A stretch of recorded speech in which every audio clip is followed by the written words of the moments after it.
You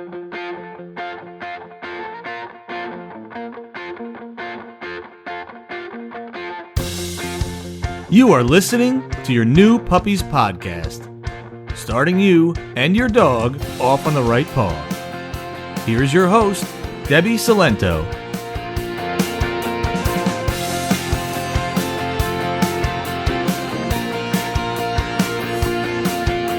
Hello and welcome to episode 25 of your new Puppies podcast. I'm Debbie, and today we're going to talk about feeding your dog people food. And people is in quotes because the first thing I want to do is erase this distinction that we make between people food and dog food, because it's all food. We get our nutritional needs from the same sources. Now, the details of it's a little different because their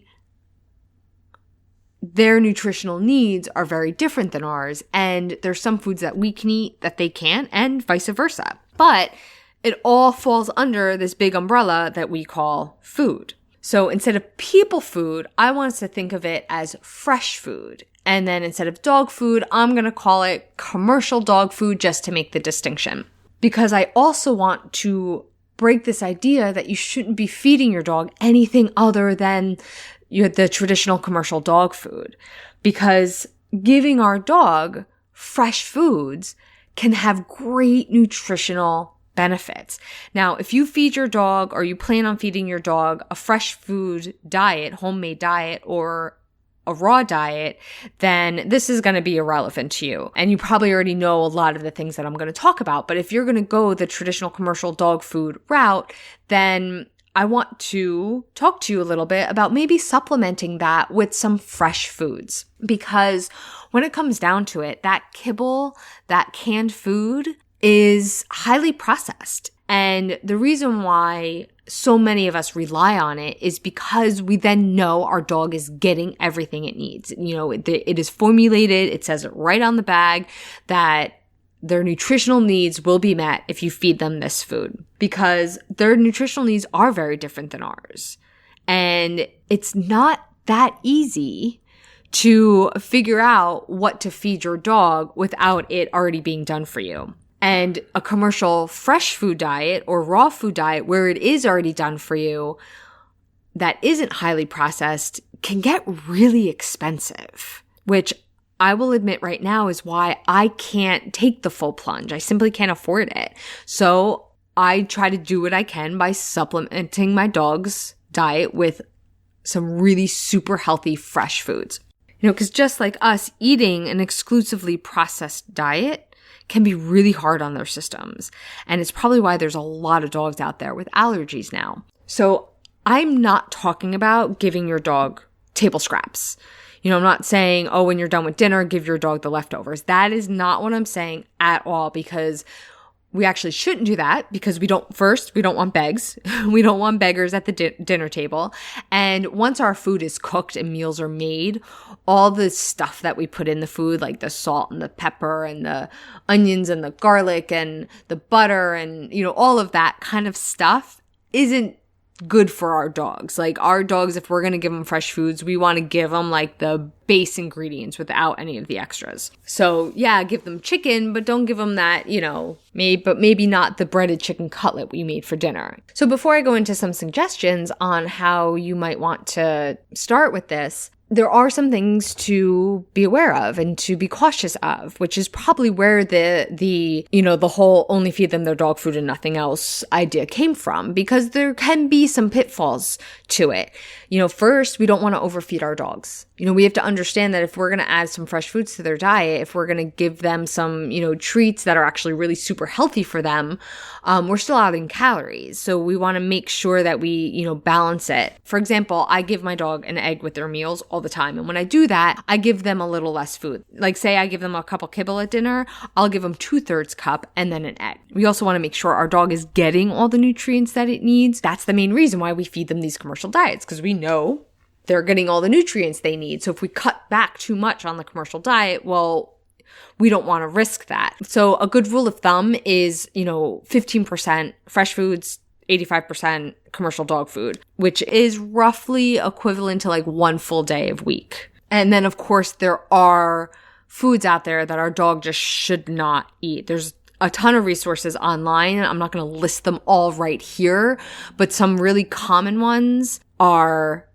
mushrooms, grapes, avocados. Chocolate is the big one that everybody seems to know. And really anything that is like borderline good, not good for us, like caffeine, alcohol, sugar, anything like that. Anything that's sweetened, whether it's fake sugar or real sugar, we should just not even take the chance and give it to our dogs. Mainly because, remember, our dogs' body mass is a fraction of ours. So if it's borderline not really good for us, then it's probably really not good for them. Okay, so a couple of my favorites, so maybe that'll give you a place to start if this is something you're interested in. Eggs. Eggs are a big one for me. I give my dog eggs all the time. Full disclosure, I also raise chickens, so I always have an abundance of eggs, so the dogs benefit from that. And I give them a raw egg. I crack it over their meal, I'll mix it up, or I'll just put it in a bowl and let them eat it. Something that not everyone is aware of is dogs don't get salmonella. Well, they can, not like we can get it. In fact, whenever you hear recalls from dog food companies with salmonella, well, of course you don't want your dog eating something that has salmonella in it, even if the risk is super low for them. But it's actually more for us because we can get contaminated. We can catch it from our dog's contaminated food. So just something to keep in mind for anybody who's like, oh my God, you give your dog raw eggs? Yeah, I give them raw eggs. It's fine. Okay. Another big one is coconut oil. Oh my gosh, my dogs go nuts for it. Limited quantities because it is an oil. There's a lot of fat in it, but it is fantastic for their brains, especially if you have like an aging dog. It's so good for their brains. And berries. Berries are also a big one I'll give my dog. In fact, over the summer, I will get those silicone molds. I got them off at like Amazon, and they're like bone shaped and paw shaped, and I'll just melt some coconut oil, put it in the molds, and then drop berries in it and freeze it. And that's a snack for my dogs over the summer. Crunchy vegetables are a great substitute for treats and snacks. Carrots are a really big popular one. Mariah loves zucchini. I love zucchini too, so I always just buy a little extra when I buy it for myself. I'll also do tuna fish, again, in limited quantities. That's a once in a while treat. I'll cook chicken all the time. Smashed banana. That's another popular one because it's fantastic to stuff a Kong with. And chicken broth is another one that it's great to just like wet their meal or something to also stuff a Kong with, and then it freezes really nice. If you listen to me, you know how much I love stuffing Kongs and giving them to my dogs to occupy them for a while. In fact, they both have a Kong right now while I'm recording this podcast, so they stay relatively quiet. Now you know my secret. Okay, so either way, if you want to mix it up, I highly encourage you, not only for your dog's taste buds, but it can really, really benefit their nutritional health. That's all I have for you today. Bye for now. Thank you for listening to your New Puppies podcast. Learn more about us at playtimepaws.com.